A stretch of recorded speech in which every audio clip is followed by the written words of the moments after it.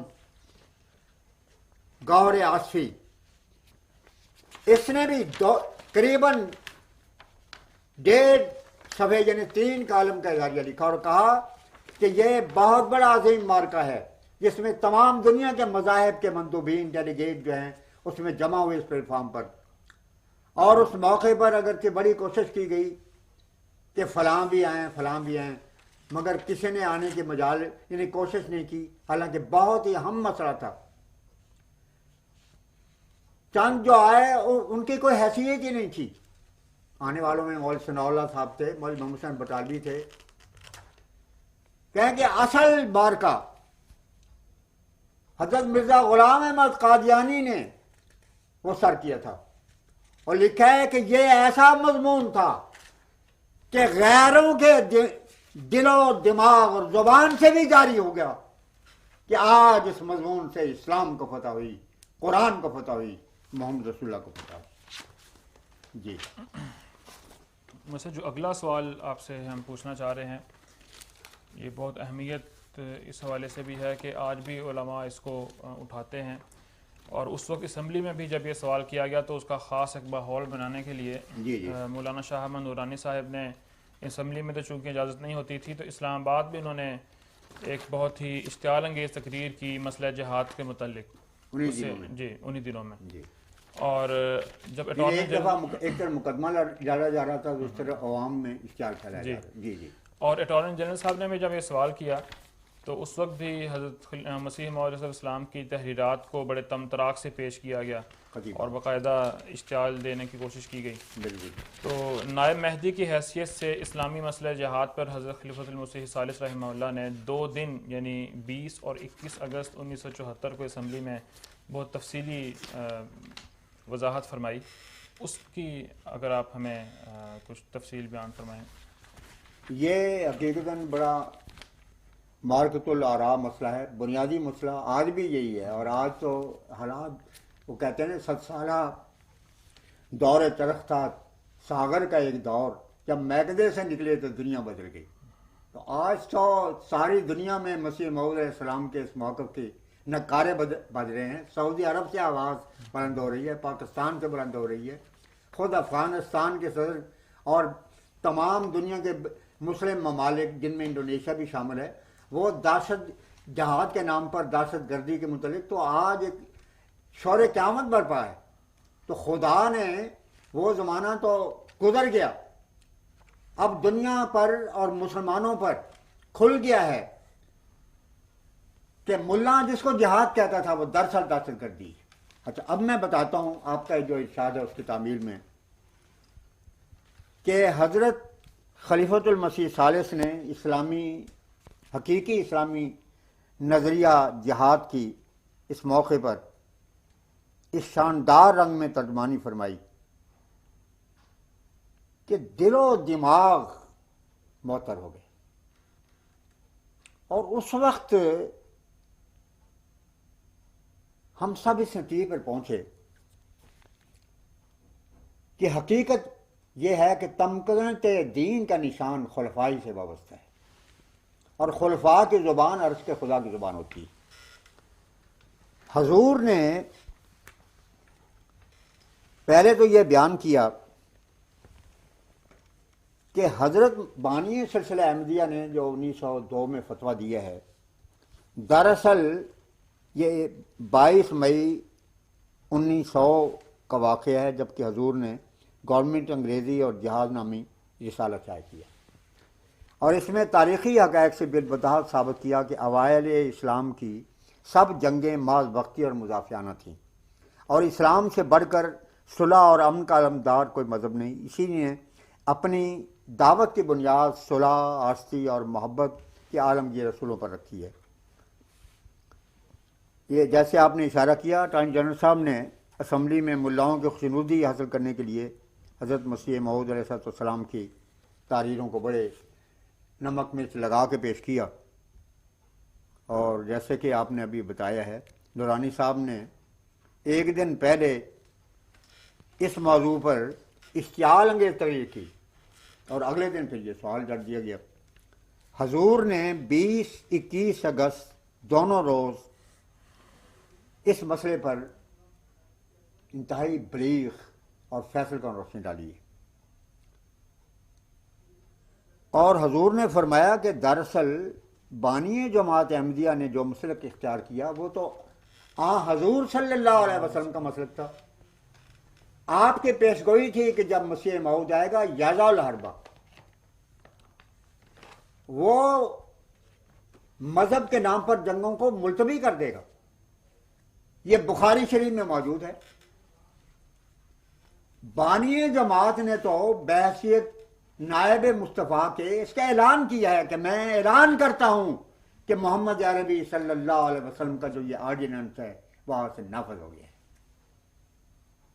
اور آپ نے یہ کہا کہ اس میرے زمانے میں 13ویں صدی کے مجدد سید احمد بریلوی اور مفتیان مکہ اور مولوی نذیر حسین دہلوی اور نواب صدیق حسن اور مولوی ابو سعید محمد حسین بٹالوی، ان لوگوں نے جو کچھ جہاد کے موضوع پر بیان دیا کہ جہاد دفاعی جنگ کا نام ہے، اور موجودہ زمانہ ایسا نہیں ہے کہ قرآن کی شرائط اس کے اوپر لاگو ہوتی ہوں، اس لیے اب جو جہاد کرتا ہے وہ فساد کرتا ہے۔ دراصل یہ مولوی محمد حسین صاحب بٹالوی نے جس کی وجہ سے پھر ان کو مربع بھی عطا کیے گئے۔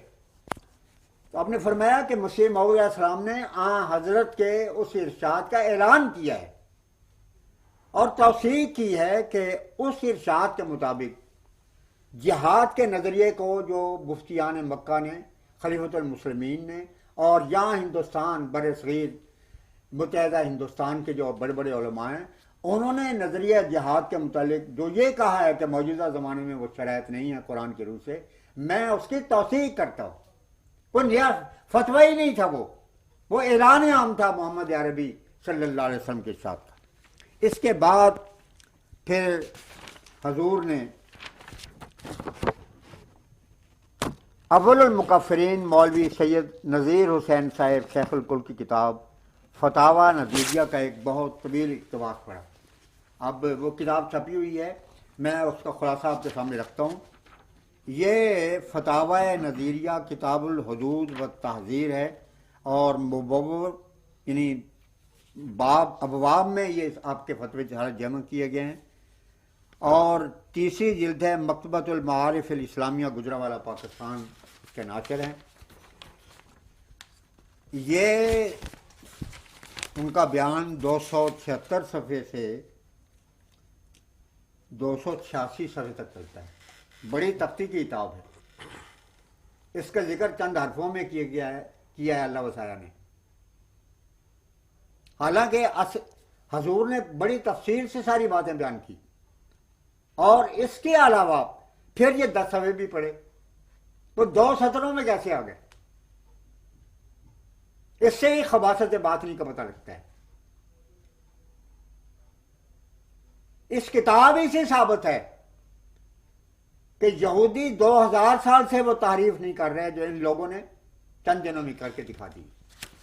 اب اس میں یہ بہت تفصیلی یہ ہے، اس میں یہ سوال کیا گیا ہے، یہ سارا حضور نے وہاں پڑھ کے سنایا، وہاں لفظاً پڑھ کے سنایا ہے، اور اس کی رپورٹنگ اللہ وسعہ نے چند سطروں میں کی ہے۔ جی حالانکہ اگر صرف اسی کو نقل کر دیتے تو یہ کئی صفحوں تک چلتا تھا، اور 2 دن یہ بحث جاری رہی ہے، اور سناٹا چھایا ہوا تھا اس وقت، کسی کو دم مارنے کی گنجائش نہیں تھی اس کے بعد۔ تو سوال یہ ہے کہ ہندوستان میں جہاد جائز ہے یا نہیں؟ اس سے پہلے یہ میں بتا دیتا ہوں کہ یہ فتویٰ ہے جو شائع کیا گیا،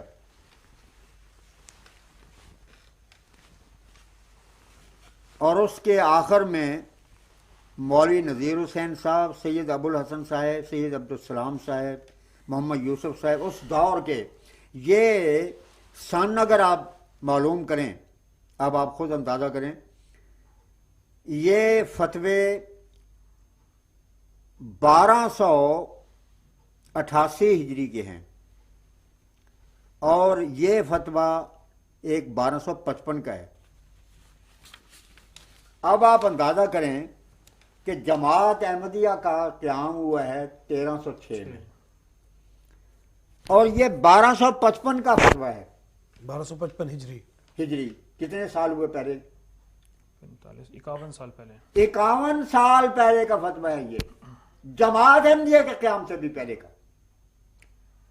اور اس کا جواب یہ دیا گیا ہے، دیکھیں سب کی موریں ہیں، سید نذیر حسین، سید ابو الحسن، محمد عبدالسلام. یہ جو تصور کیا جاتا ہے کہ تمام عالم اسلام جہاد پر متفق تھا اور مرزا صاحب آئے اور انہوں نے آ کے جہاد کو انگریزوں کے کہیں، ایسا قصہ، ایسا فسانہ، ایسا جھوٹ بنایا گیا ہے کہ جس طرح کے پیر و مرشد ان کے کہتے ہیں نا کہ سفید جھوٹ بولو کہ یہ اندازہ ہی نہ ہو سکے کہ کوئی ملا ممبر رسول پر کھڑا ہو کے اس طرح ایک جھوٹی کہانی قرآن اور اسلام کے نام پر بنا سکتا ہے. تو یہ فتویٰ کس وقت کا ہے؟ 51 سال پہلے کا ہے، جماعت احمدیہ کے قیام سے. اور مسیح موعود کا فتویٰ اس کے بعد 1902 میں کیا گیا ہے. تو 1899 اور 1902 میں یہ 13 سال اور ہو گئے. 13 کو اگر 51 میں جمع کریں تو 64 سال بنتے ہیں. تو یہ مسیح موعود کے فتوے سے 64 سال پہلے کا فتویٰ ہے. اور اس کا خلاصہ یہ دیا ہے کہ بات یہ ہے کہ جتنی شرط ہے. جی سوال اس کا کیا کیا گیا تھا ان سے مولوی صاحب جس کا جواب دے رہے ہیں؟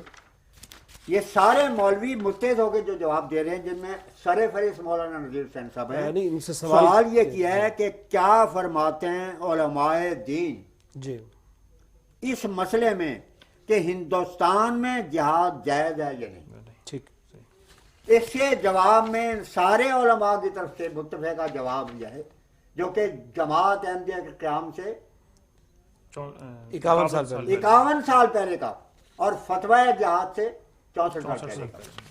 کہتے ہیں کہ اس کی یہ کوئی باغیچہ اطفال نہیں ہے،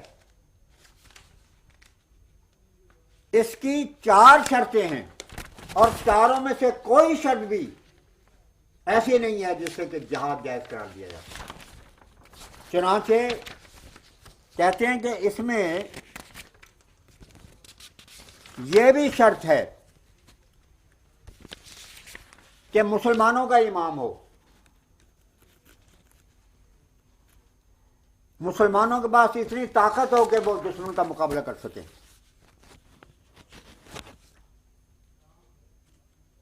پھر یہ ہے کہ مسلمانوں کا کوئی ایسا ملک ہو جو ان کو امن دینے والا ہو.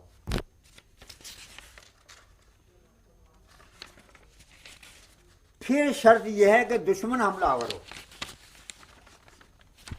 ان سارے علماء نے مسیح موعود کے فتوے سے 64 سال پہلے یہ فتویٰ شائع کیا کہ یہ چاروں شرطیں اس وقت ہندوستان کے حد تک موجود نہیں ہیں. اس وقت سے آج اسلام کے مطابق جہاد کرنا ناجائز ہے اور جہاد نہیں بلکہ فساد ہے.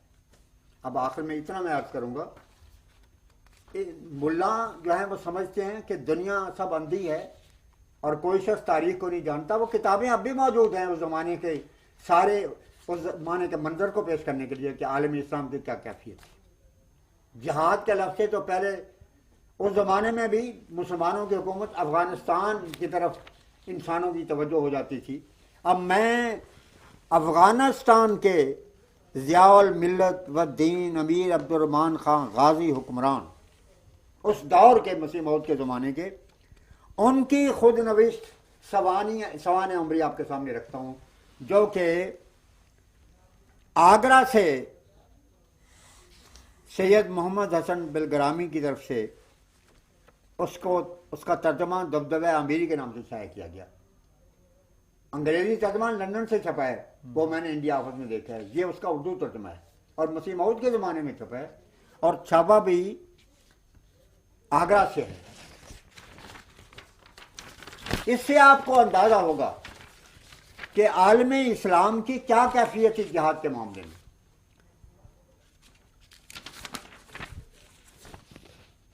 امیر عبدالرحمن خان غازی حکمران دولت خداداد افغانستان اپنے آٹو بایوگرافی میں لکھتے ہیں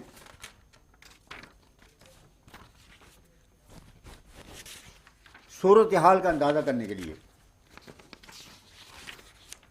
پہلے تو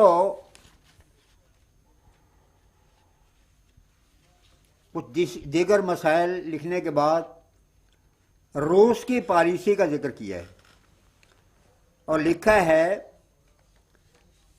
روس کی پالیسی، جس کے ہراری بھی ایجنٹ ہیں اور جواہر لال نہرو صاحب اپنے دور میں کانگریس کے لیفٹسٹ جو ونگ تھا ان کے سربراہ تھے.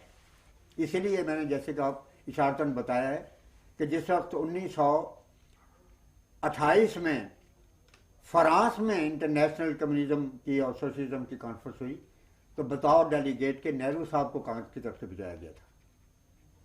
تو یہ روس کی پالیسی کا ذکر کر رہے ہیں کون؟ امیر عبد الرحمان والی افغانستان.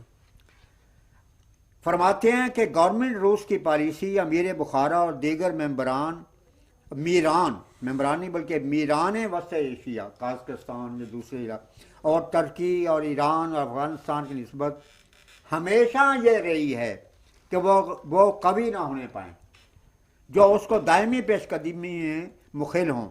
ایشیائی سلطنتوں کی دقتوں اور کمزوریوں سے روس برابر فائدہ اٹھاتا ہے. بعض اسلامی ریاستوں پر وہ بالکل قابض ہو گیا ہے اور بعض پر کم مسلط ہے. وہ دیکھ نہیں سکتا کہ کوئی اسلامی بادشاہ فوجی تیاریاں کرے. یہ کیا کون سی پالیسی ہے؟ رشیا کی. جنرل کافمان کی تحریر میں ایک بات بالکل صحیح تھی، وہ یہ کہ اسلام روس کا جانی دشمن ہے اور یہ بلا وجہ نہیں. یہ نقشہ آپ کے سامنے آ گیا، اس وقت دنیا کی اجتماعی طاقتوں آ گیا. امیر عبد الرحمان صاحب گورنمنٹ انگریزی کے متعلق جو فرماتے ہیں وہ سمجھے آپ. اس سے معلوم ہوگا کہ جب مسیح موعود دنیا میں تشریف لائے، جب آپ نے فتویٰ دیا تو فتویٰ تو پہلے ہی 64 سال پہلے دیا جا چکا تھا. جب فتویٰ دیا اس وقت کیا کیفیت تھی عالم اسلام کی؟ فرماتے ہیں امیر عبد الرحمان، باخلاف اس کے یعنی روسی پالیسی کے مقابل پر انگلش پالیسی عموماً اسلام اور کل اسلامی سلطنت ہائے ایشیا کے ساتھ دوستانہ ہے، اور انگلستان کی دلی خواہش ہے کہ یہ سلطنتیں یعنی مسلمانوں کی سلطنتیں قائم رہیں اور قوی اور خود مختار ہوں. مگر کبھی کبھی اس پالیسی میں عارضی تغیرات ہوا کرتے ہیں. انگلش پالیسی روس کی طرح مضبوط اور مستقل نہیں ہے. آگے پھر لکھتے ہیں برطانیہ عظمیٰ کی ایک عرصہ دراز سے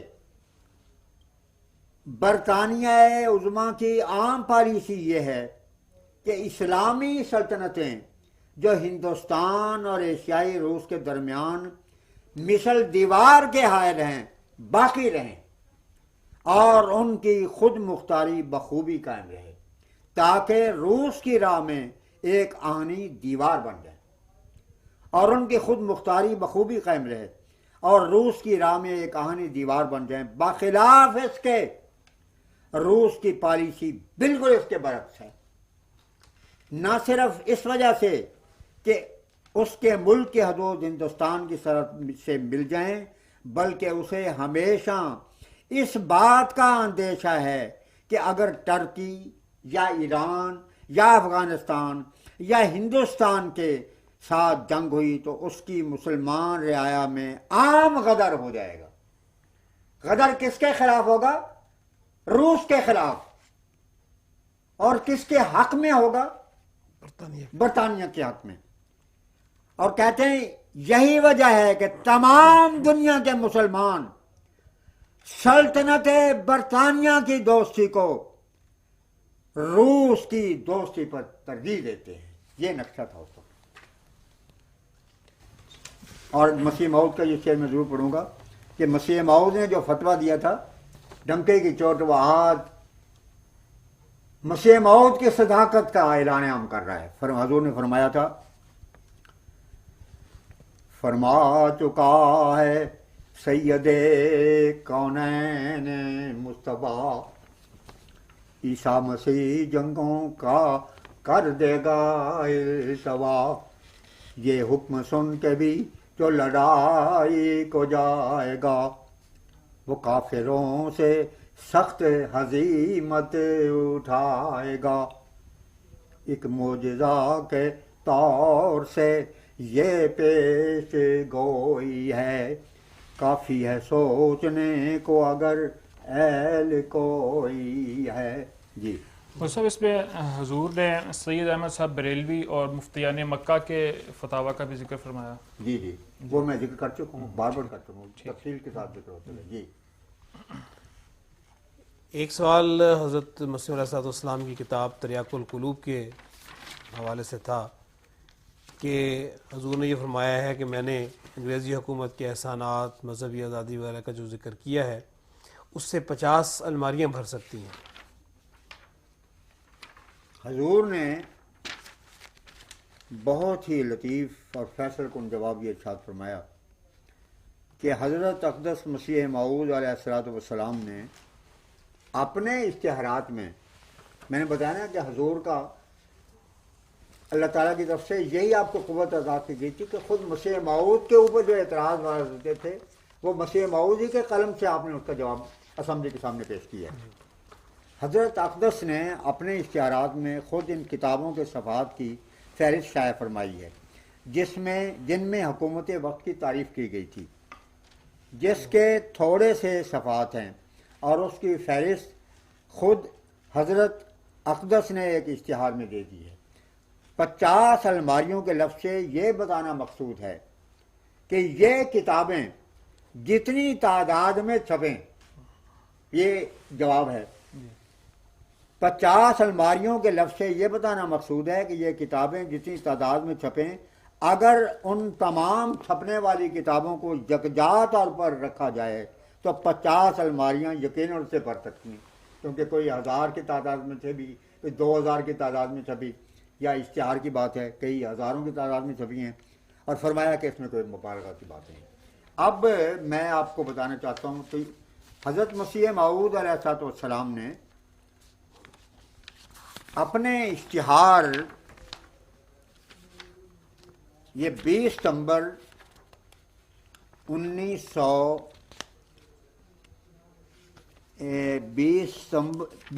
1897 کا اشتہار ہے، اور اس کا نام ہے اشتہار واجب الاظہار، اور یہ مجموعہ اشتہارات کی جو طبع اول ہے اس کے دوسری جلد کے 463 اور 64 صفحے پر ہے، اور اب حال ہی میں مولانا سید عبداللہ شاہ صاحب کے ذریعے انتظام تینوں جلدیں 2 جلدوں میں بہت نفیس انداز میں اضافوں کے ساتھ شائع ہوئی ہیں۔ اللہ تعالیٰ شاہ صاحب کو جزائے خیر دے، وہ بھی سلطان القرم کے مجاہد ہیں۔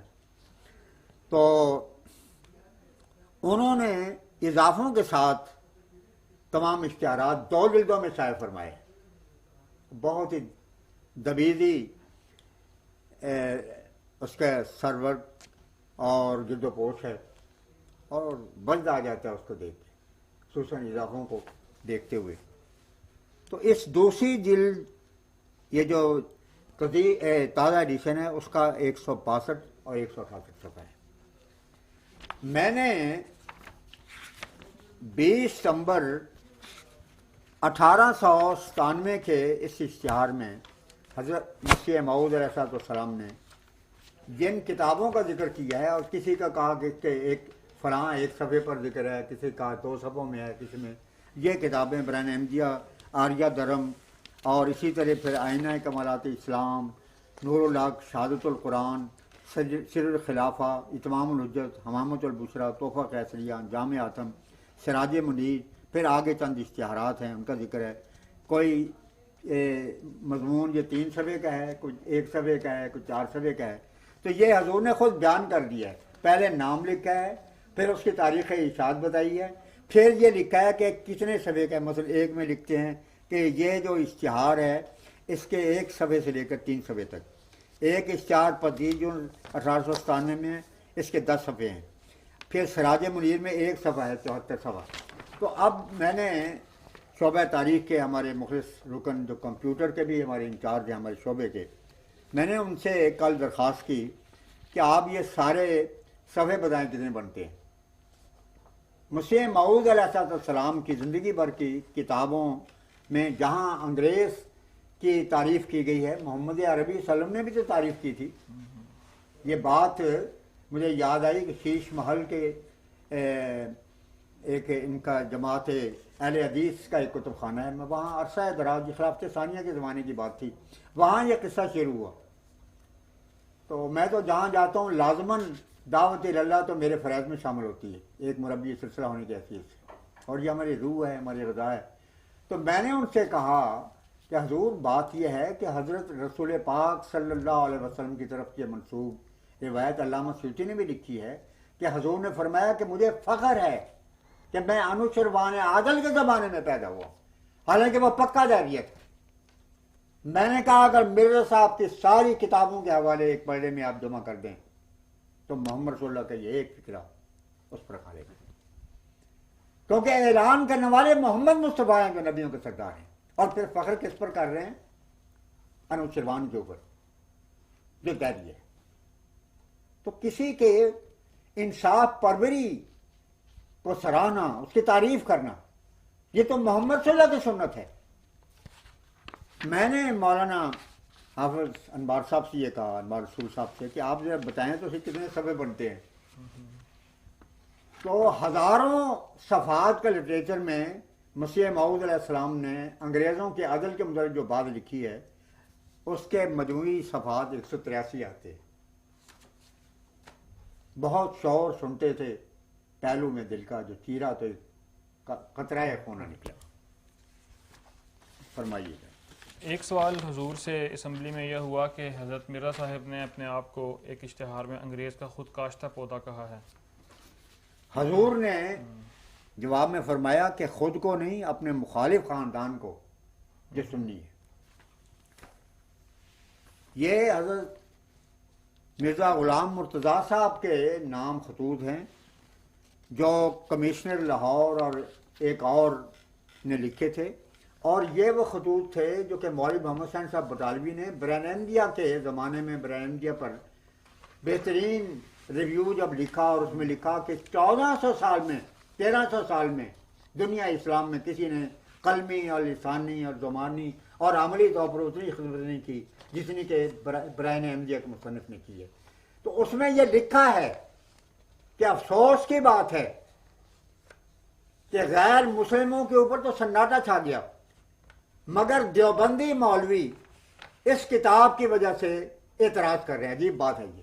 1884 میں سب سے پہلے دیوبندی مولویوں نے اعتراض کیا تھا لدھیانے کے، اور اس میں مولوی محمد حسین بٹالوی نے لکھا کہ یہ مولوی جو ہیں ایک طرف تو اعتراض کرتے ہیں مرزا صاحب کے دعوی پر، اور اس کا جواب انہوں نے خود دیا حدیثوں سے اور قرآن کے روح سے۔ جتنے اعتراض اراریوں نے آج شائع کیے ہیں وہ سارے مولوی محمد حسین صاحب بٹالوی نے ان کے جواب دیے ہوئے ہیں جماعت احمدیہ کے قیام سے پہلے۔ اور اس میں یہ بھی لکھا ہے کہ یہ مولوی ایک طرف اشتعال دلاتے ہیں مسلمانوں کو، اور دوسری طرف انگریزوں سے کہتے ہیں کہ یہ تو باغی حضرت ہے۔ تو کہتے ہیں کہ یہ بالکل غلط ہے، اور گورنمنٹ کے دستاویزی ثبوت بتاتے ہیں کہ جس خاندان سے ان کا تعلق ہے وہ وفادار ہے، حکومت وقت کا یقینی طور پر وفادار ہے۔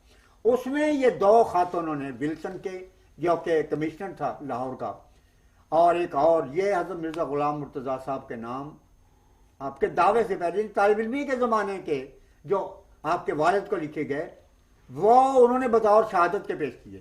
تو مسیح موعود علیہ السلام نے یہ جو اشتہار دیا ہے 20 ستمبر 1897 کا، اس کا پس منظر یہ تھا کہ چند ماہ پہلے آپ کے خلاف ڈاکٹر پادری مارٹن کلارک نے قتل کا مقدمہ کیا تھا، جس میں کہ مولوی محمد حسین بٹالوی اور دوسرے مولوی نے جا کے شہادت دی، پیسے ان سے لیے، اور شہادت جا کے آیا کہ یہ ٹھیک ہے، اس میں ہاتھ ہو سکتا ہے۔ یہ پہلے معاوضے ختم نبوت کا رویہ تھا۔ تو اس وقت حضرت مسیح موعود علیہ السلام نے جو کچھ بھی ڈیفینس کیا وہ کتاب البریہ میں موجود ہے۔